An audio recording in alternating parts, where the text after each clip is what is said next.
tudo bem com vocês?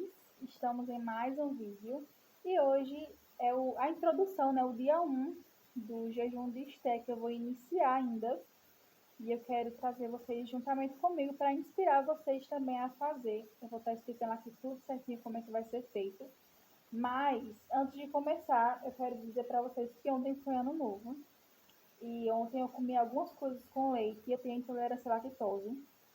Então hoje eu amanheci daquele jeito e, enfim, fiquei muito pensativa se eu iria começar hoje ou não.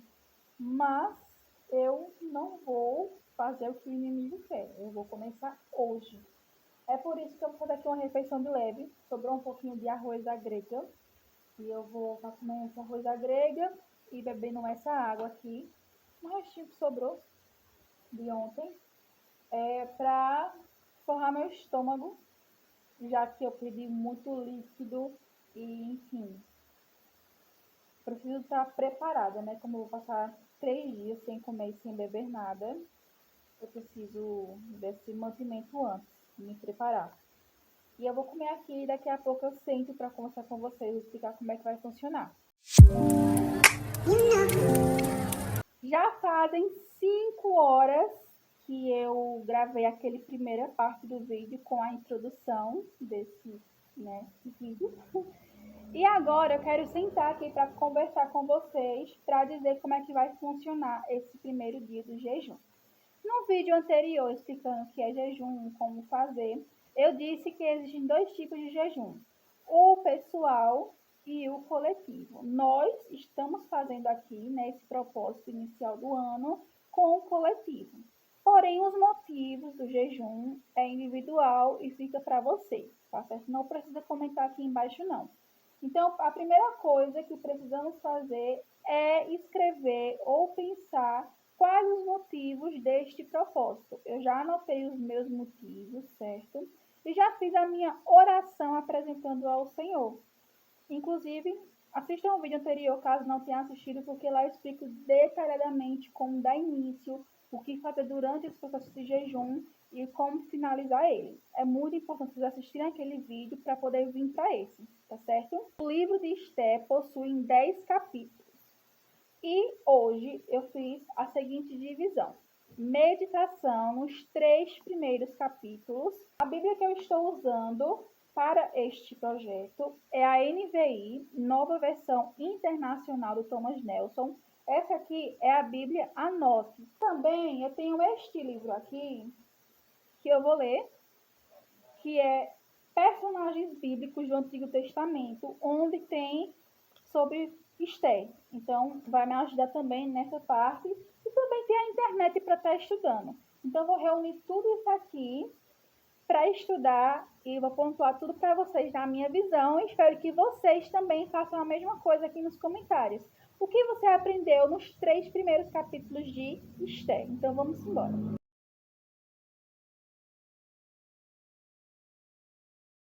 Meia-noite e 42, o tempo passou aqui voando, tá? Hoje eu assisti um pouco em família, inclusive eu assisti o filme A Cabana, nunca tinha assistido, ele é antigo, mas eu não tinha parado pra assistir, gostei muito, saiu algumas lágrimas no meu rosto, indico vocês assistirem, tem até aqui no YouTube de graça, então assistam, tá? É bom você assistir filmes assim que edificam vocês, tá? Nesse período assim de você estar buscando, se consagrando. Filmes também é um ótimo momento, final de semana, né? Feriado, para você ficar com a família aí em vez de estar vendo besteiras. Enfim, acabei de fazer aqui a finalização do que eu entendi dos 3 primeiros capítulos de hoje e eu vou explanar aqui um pouquinho para vocês. Vai tremer um pouquinho, porque eu não tenho tripé, mas um dia eu vou ter um tripé para auxiliar em nome de Jesus. Mas vou fazer aqui um resuminho para vocês entenderem o que eu aprendi hoje, tá? Mas eu espero que vocês leiam com calma aí na casa de vocês e comentem aqui embaixo o que vocês aprenderam nos capítulos de hoje, tá? Então, no capítulo 1 mostra a coragem da rainha Vasti, que ela afrontou o rei Xerxes. Muito bom, sempre que ver uma notinha de rodapé, você ir lá acompanhar. Outro nome que você pode ver aí nas bíblias de outras versões, né, obviamente, é o nome dele em hebraico, que é Assuero, tá? Então pode ser ou esse nome ou o nome Xerxes. realmente esse rei aqui gostava muito de mostrar aquilo que ele tinha, seu poder, suas riquezas, sua majestade, sua glória, seu esplendor. Então ele estava sempre ali fazendo banquetes longos que duravam pelo menos 180 dias para mostrar para o povo, para mostrar para os mais ricos, os mais pobres, os nobres, para os oficiais. E ele reinava no trono da cidadela de Suzão. A palavra cidadela significa fortificação construída em ponto estratégico de uma cidade, ou seja, para visar a proteção daquela cidade, daquele povoado, certo? E enquanto ele fazia os banquetes para os homens, a rainha Vasti ela fazia também os banquetes para as mulheres. Então ela sempre visava aí também as mulheres. E quando o rei já estava bêbado por causa do vinho, ele queria mostrar para os oficiais, para os nobres, a beleza da mulher que ele tinha, porque a rainha Vasti, como o próprio nome significa beleza em comum, ela tinha de fato uma beleza extraordinária e ele queria mostrar isso para os homens, como se ela fosse um objeto. Porém, ela fez algo que podia dar sentença de morte. Ela recusou e ele ficou indignado com isso. E por isso ele foi em busca de homens sábios. As mulheres iriam querer seguir a mesma coisa. Ah, se a rainha fez, eu também vou fazer. Entendeu? Então ele foi em busca dos sábios da lei, né, daquele momento, para saber o que fazer, porque ia ficar feio para ele como rei. E eles deram um conselho de fato, deixar ela e procurar outra. Então, alguns pontos que eu aprendi com Vasti nesse primeiro capítulo, tá? Primeiramente, Vasti é uma rainha persa. Ela é a primeira esposa do rei Xerxes, ou Assuero. Ela entendeu que ela não era um objeto, que a sua beleza, o seu corpo, só poderia ser compartilhado com o seu marido. E ele queria usar ela como um objeto para os homens que estavam lá tudo bêbado. Ele queria, de fato, causar um vexame, porque ele não queria que ela se apresentasse apenas como uma rainha, mas que, de fato, uma prostituta, sabe? Ela, segundo algumas fontes judaicas, era da realeza já. Ela era bisneta do rei Nabucodonosor II, da Babilônia, e filha do rei Belsazar. Então, desde sempre, ela foi criada com etiquetas de rainha. Então, ela sabia as suas virtudes, da sua beleza e da modéstia. Então, seria uma coisa muito feia para ela se mostrar para os homens, porque ele queria usar de fato ela como objeto, para mostrar o quanto ele podia ter uma mulher bonita como ela. Ela foi sábia em negar o rei. Ela entendeu que a mulher deve estar só sob o homem se o homem estiver em missão, porque a submissão significa isso. A mulher está abaixo do homem em sua missão. E qual é a missão do homem? Protegê-la, amá-la. Então ela sabia que o que ele queria com ela não era nada do que teria que ser o papel do homem. Outro ponto sobre a rainha Vasti é que as pessoas acham que ela foi meio que vítima nessa história, mas naquele tempo, se de fato ela fosse da realeza, né, a filha do rei Belsazar, ela não teria casado com o rei Assuero por vontade própria, porque naquela época a cultura era o quê? Dar-se em casamento por política e pela economia. Então, provavelmente seria um casamento arranjado, né? Para que ficasse bem na fita. Então, para ela não teve muitas perdas, até porque ela entendeu que um homem de verdade não faria isso com ela, né? Desrespeitasse a ela. Mas o que ela tinha em comum com Esther?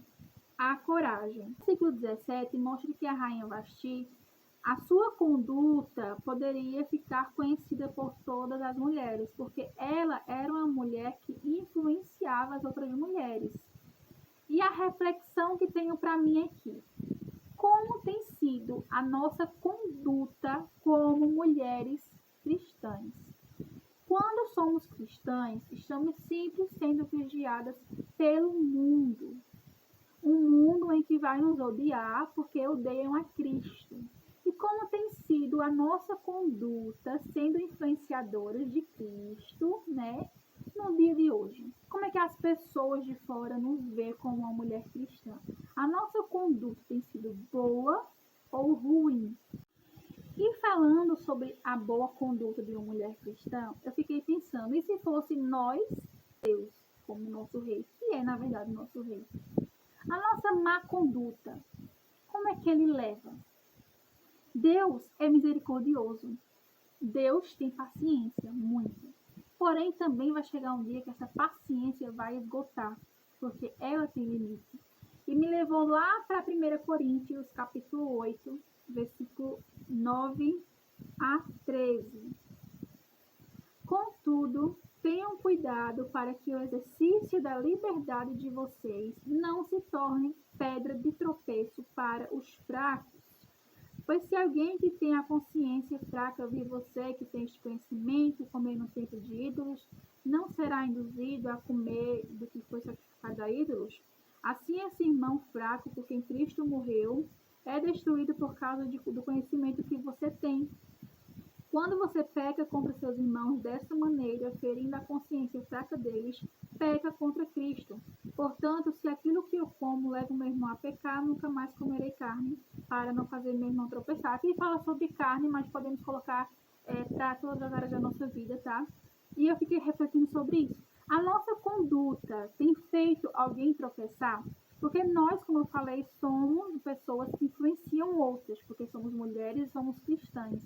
Então, a nossa conduta tem feito alguém tropeçar ou temos agregado na vida daquela pessoa. Porque se algumas das nossas atitudes for de fato fazer com que alguém tropece, Deus também pode fazer a mesma coisa que o rei Xerxes fez conosco. Nunca mais compareça na minha presença. E isso é muito forte. Ainda na ótica da mulher de má conduta, que me veio em mente isso, né, como eu falei.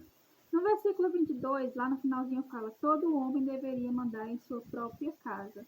Foi um conselho que os sábios deu para o rei Xerxes, mas isso aqui acontece do homem ser mais rigoroso em sua casa com a mulher, querendo mandar em tudo e tudo mais, por a mulher não saber o seu papel. Papel é esse que está escrito lá em Provérbios 31, quero deixar para vocês meditarem também no Provérbios 31, mostrando o papel. Se a mulher tiver uma conduta de Provérbios 31, quem manda na casa é ela, não é o homem. Que é a mulher que edifica o lar, e não o homem. Indo para o capítulo 2, fala sobre a coroação da rainha Esté. Depois que cessou a indignação do rei, ele se lembrou de Vasti, sentiu falta, porque o homem precisa de uma mulher e uma mulher precisa de um homem. Mas ele foi lá fazer a sugestão dos conselheiros e procurou belas virgens. Destaquei aqui uma informação importante, que o rei queria que procurassem mulheres belas e virgens. Hoje em dia, o mundo, aquilo que é bonito se tornou feio, vergonha.